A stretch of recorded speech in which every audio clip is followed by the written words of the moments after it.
guys! Mabuhay! Si Poppy G Travels ni. And guys, I am back in Dubai. So naabot na kong Dubai, gikan ta og Mykonos, Greece. So actually, ang atong trip sa Mykonos was really good. Ganahan kayo ko sa experience. And guys, grabe kanindot ang Mykonos, Greece. And you know what? Every time when I travel, apart from buying some fridge magnets, usasad sa akong mga memory nga akong palitunon every time pagmulaag ko og laing nasod is kanang magpalit po ko kanang souvenir para sa akong kaugalingon. Something that I will keep for myself. Ani siya, ay nahitabo kay daghan kay ko ganahon tagpaliton, ganahon ta ko mopalit og Louis Vuitton nga wallet or maybe Bottega Veneta na wallet. Basta something like that. And then wala ko nag-expect nga pag-abot na ako sa airport, there's this nice shop. Dito lang sa may entrance lang sa departure. Ang akong napilian kay nindot yung kaayo. In fairness, nakagasto po ko gamay pero giganahan kay ko sa ako ang gipamalit. So, karon akong i-explain sa inyo unsa akong gipamalit. Kani siya ang brand Sun of a Beach. O diba? Sun, adlaw, of a beach, dagat. Okay? Ganahan kayo sa pangalan sa brand, Sun of a Beach. Human, ako ni siyang gibasa. Wait, akong basahon na kung unsa siya ang history aning brand. So this brand, Sun of a Beach, is born in Greece, raised on the beach. Sun of a Beach was founded by Melina Pispa and Ellie Rontu, two friends who grew up under the Greek sun by the Aegean Sea. Inspired by childhood summers and island life, they set out to reimagine the beach towel through a contemporary Greek lens, combining design, color, and quality. Okay, sakit sa kamot. Wait, continue na ko basa. From the very beginning, they made a promise to themselves to keep production in Greece, supporting local craftsmanship and proving that Greek design and manufacturing can stand at the highest level. Diba? Nindot ang kuan. Unwrap ta, mag-unpack ta ani. So, ang akong gipamalit kay duwa ra gyud ka items, pero ganahan kay sa mga items and I will show it to you. Anyway, so mao ni ang packaging. So, daara ang atong mga items. O, diba? So, ang packaging is ning ani. Napasay ka ng mga paper. So karon akong ipakita kung sa akong gipamalit. There are two things. First one is this one. Kani siya nga item. Pouch. So mo ni siya ang Starry Eyes. It's a little waterproof pouch. Then dara ang iyang bar tag. Little waterproof pouch, Starry Eyes. Actually, sa Greece gyud daghan kay Starry Eyes. Kana bitang mga blue eyes, mga hamsa for extra protection. Kanang mga ning daghan kay ning ana sa Greece. So this one, I got this for 42 euros. 42 euros siya. Medyo mahal pero ganahan manggug ko. Then nindot ang iyang quality. Kaya ana ba? Di ba? Pwede nimo madala-dalag ding ani. Deep inside, let's say, pag abrihan mo ni ang sulod. So, it's waterproof. Waterproof ang nasa sulod. Pwede masudlan o passport or unsa ba, wallet siguro. Pero ganahan kay ko sa style. Kay murag siya, pwede nimo maning ana. Pwede nimo siya ma-fashion. Ana. Diba? Ganahan kayo ko. So, this one is 42 euros. Little waterproof pouch. Waterproof gid siya ang sulod. Humanggaan siya, soft siya hawakan. Manindot ang quality sa pagtahi. Kay murag kwalidad ang pagtahi. Humana ang brand diri nga Sun of a Beach. Okay? Next item, kanigid siya.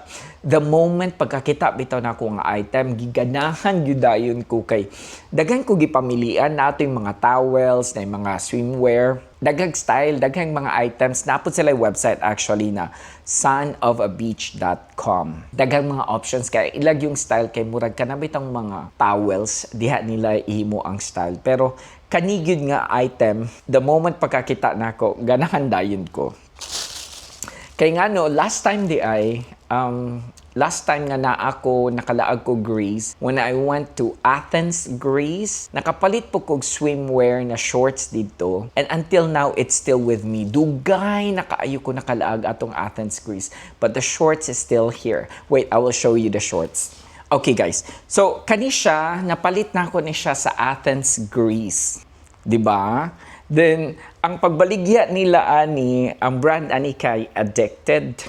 Sa Greece pod na ko ni siya napalit. Ganahan kaayo ko kay ngano flag siya sa Philippine flag. Until now, ginagamit pagyapon ako siya nga swimwear. It's a very nice shorts and I really like it. And then, ingon ko nga murag mo palit yung ani nga shorts. Okay guys, so karon ni pakita na nako akong gipamalit. Sa kani siya ang akong gipalit.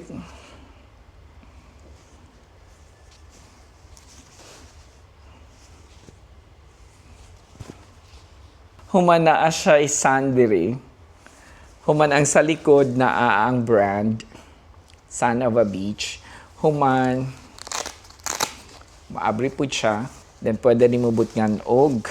Something really unique is naa siya ka ng murag tie diri. So pwede ka makabitay po diri kung unsay mong ganahan ibitay. Manaang tag. This one, I got this for 85 euros. So it's a mid-length men's swimwear shorts, Pool Boy Sun. Diba? Ganahan kaayo ko. Ang sulod ani napod siya ka ng extra. Kani siya.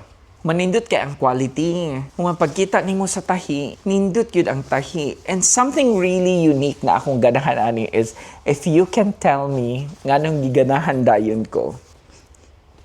Kay ngano guys, ang design niya, it is the flag of Greece. Blue and white na stripes. O diba? Ganahan kaayo ko. Mo itong naguna-una ko mo palit ba ko kay 80 euros. That's really a lot. Tagpila ba ang 80 euros ha? Tanaw na itong conversion. So 80 euro. So 80 euros, it's 334 dirhams. That's like in peso, 5,582 pesos. 5,500 shorts lang na 80 euros. 85 di ay. Wait, 85. Pilang 85? Huy, wak man ko kauna-una ani. So, kani siya 5,931. Shorts siya na. Mahal day kayo. 355. Wa na ko naguna-una. Pila ang presyo. Pag ingon ako, palito na ako ni. Giganahan mang gidayon ko. Wa na ko nagduwa-duwa. Uy, gipalitin ako. Ganahan man ko kayo ko sa iya. You know what? Sometimes kailangan yun di mo na i-serve imong self kay murag i-fulfill ba nimo unsaon nang guna-gud uy wala gyud giganahan gyud ayon ko pagkakita nako wala ko nagduwa-duha gipalit na nako man ang design man good kay made in Greece, a product of Greece, a product made in Greece, so wala ko nagduwa-duha gipalit na gyud nako. O, diba? So, technically, guys, kani duwa ang akong gipamalit. I'm very happy sa akong napalit. Wala ko'y pakialam kung pila akong nagasto. So, this one's 42 euro, kani siya 85 euro, pero I am happy with what I have purchased dito sa Mykonos, Greece. And, by the way, gihatagan na kong mga pakapin. Ganahan kay ko. Kabutan kay siya. Huwag yun siya nagkinuripot sa ako, Gihatagan ko niya postcard. Okay, so pwede po di siya ipadala made in Greece. Na yung mga stickers. Kani siya. Human, dapat sticker. Actually, dagan siya stickers nga gihatag sa ako, Kana, og kanipod. Dagan siya stickers. Pero, I am telling you, I'm really happy sa akong napalit. Wa na'y duwa-duwa. Gipalit yun ay nako. Kaya pagkakita yun ako, giganahan yun ko. Kani nagduwa-duwa ko, pero giganahan kayo ko sa iyang pouch. Diba? Man kani siya. I am super duper happy. So, kamo baga, I'm not sure if you guys are the same as me na sometimes you just want to buy something for yourself. You just have to fulfill what you want. Go for it. Palito na ni siya. Wala ko'y pakialam. Basta mo palit ko for myself. And I'm very happy sa akong napalit. So this is it. My shorts and as well as my pouch. Alright guys, so this is the Son of a Beach products na akong napalit sa Mykonos, Greece. Daghang salamat. I hope nag-enjoy mo. Ganahan lang nako i-share sa inyo haning small souvenir nga akong napalit sa Greece. Thank you for watching. Amping mo. Live life. love life.